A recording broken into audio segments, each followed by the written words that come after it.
Hello and welcome to Total War Warhammer. I have a replay of an online battle I played, and this was a quick battle between the vampire counts and the dwarfs.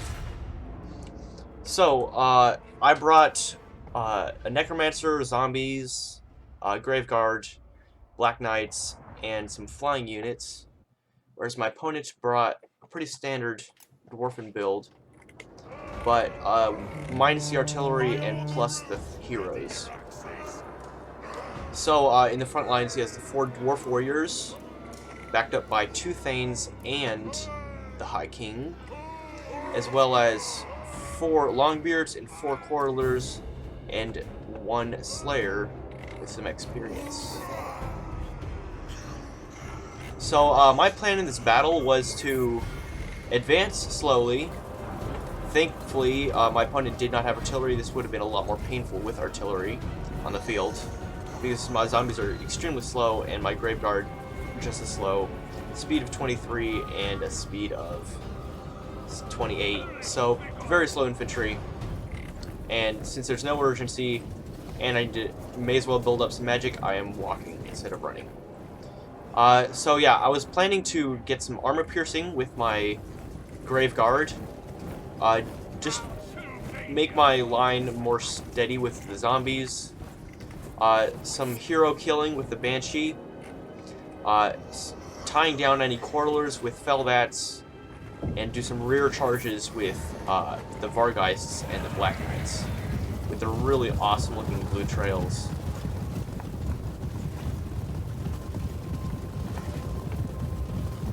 So, I only have 2 spells on my Necromancer here, my Master Necromancer on his Hellsteed. He has the Gaze of Nagash, which is extremely powerful. It's the best magic missile, and the Invocation of a Nehek, just to help my troops out. So, knowing that his Thanes both have healing potions, 2 of them, and 2 other potions as well, with Strength and Unbreakable, I'm going to target his High King, who does not have healing potions, and also is a bigger target to hit with my Gaze of Nagash. Even though the dwarfs have 25% magic resistance, this Gaze of Nagash will still do quite a bit of damage. So just some opening volleys and some skirmishing going on right now.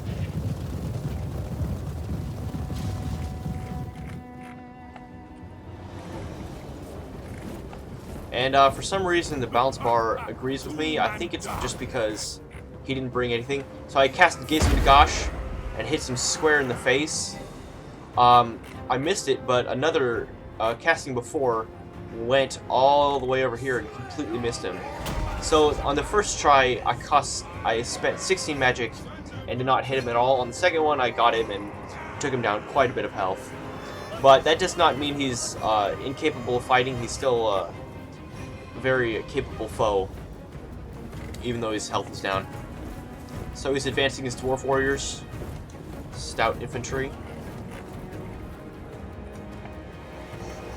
and I'm moving up my troops very, very slowly, because I had to use up 32 magic just to get Third Grudge Bearer down to that.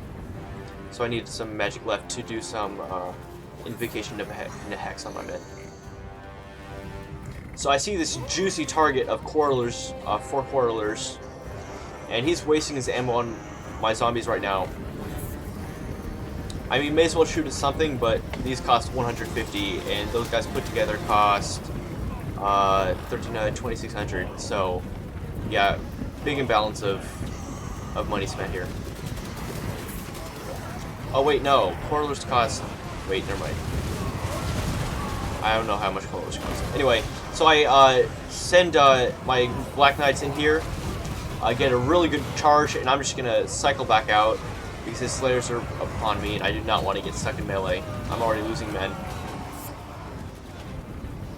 So yeah, one zombie's already crushed and crumbling, but that doesn't really matter. They don't really have any other purpose than to die. So already interrupting these Quarrelers' fire is a good sign. So I'm sending one zombie around the flank on each side just to tie up the Longbeards and try to crush the Dwarf Warriors with my Graveguard with great weapons. I have some armor-piercing damage with their white blades. So now this the Fellbats are coming in, and they're gonna stop the fire of the Quarrelers, and I'm gonna get to work on these Dwarf Warriors who are rapidly disintegrating under the armor-piercing blades. So now he almost catches my Black Knights here, but the Black Knights come back, and they're gonna strike some rear charges. So yeah, Dwarf Warrior is already dead, but the Thanes in here, the two Thanes, and the Banshee is gonna go against these hero units. So Dwarf Warrior is already routing all across the line, and I'm gonna keep up my Necromancer flying here, giving my troops healing, just basic healing because of the Master of the Dead effect right there. So I'm not going to engage in melee because that stops the Master of the Dead, which is just a regeneration over time effect. So now the Vorgeist in. Now that the Quarrelers are tied up, I get to charge in these very delicate units, but high damage, but high risk, high reward units right there. And now the Black Knights working against all of these units in their back lines, chasing down these guys. Dwarf Warriors already shattered from the field. Now it's on to the Longbeards, who are very, very sturdy units. They still have 74 men right here, and these guys still have 61, even though they're pincered by two Vargeist, zombies, and Graveguard with great weapons. My Banshee's not doing so well against two Thanes and Thorgrim Grudgebearer. I tried to heal it as much as I could, but it just disintegrates right there.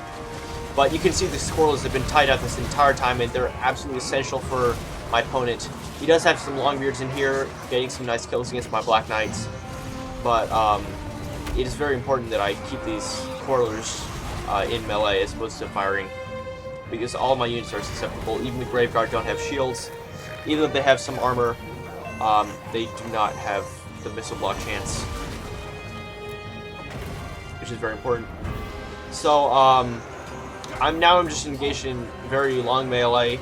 The Longbeards and the Slayers doing okay. The Slayers have gotten buffed, so they're up to 88 kills right now. Admittedly, that's mostly against zombies, but still, they are no shove-over units. So Thorgrim Grudgebearer is still in the combat here, extremely low health, but he doesn't care. He has all of those bonuses. And the Thane looking pretty sweet, taking out my Graveguard. So, yeah, my Necromancer now casting Invocation to Heck, upgraded to help out my units.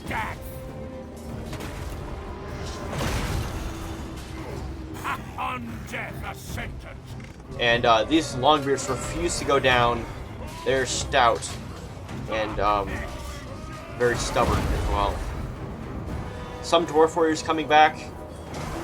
The High Leadership is going to great effect right now, and I'm chasing down the rowdy units to make sure they don't come back. And these Thanes are almost unkillable right now. You can see the Potion of Strength and the Potion of Healing on it, so it is full health. And this one is almost full health. So some Quarrelers have come back and are now shooting into the backs of my Graveguard, and this is going to be very bad.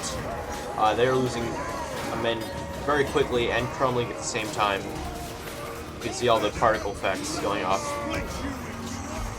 So I'm going to put a stop to that as quickly as I can with my Black Knights.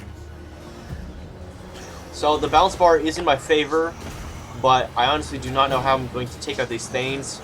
I only have my Necromancer and my my Graveguard left. And these Graveguard are going down, crumbling down to the last man. And yeah. I do have my Vargeist as well, but they've been taking a lot of damage from these Dwarf Warriors who just do not go down easily. They do not rout quickly. Even though their general is dead, they're not routing quickly at all. You can see these Corals put up a very good fight, just taking down as many vampires and undead units as they can. And surprisingly, these Slayers with 157 kills, and these Longbeards with 98 have taken down this flank, even though they've been rear charged. And now the Thanes are crumbling my Grave Guards away to the all the way down, and only 8 men left. This is only 1 man, and he had a lot of hit points, but he just crumbled. So my Vargai is still taking damage from the regrouped Dwarf Warriors and Longbeards here. While the Longbeards give a morale buff to nearby units, so that's why these units are lasting so long for the Dwarves. And you can see they refuse to flee forever. So now I'm up against 2 Thanes who are exhausted, but still shiny armor. I don't have the blood pack, so they're not covered in gore.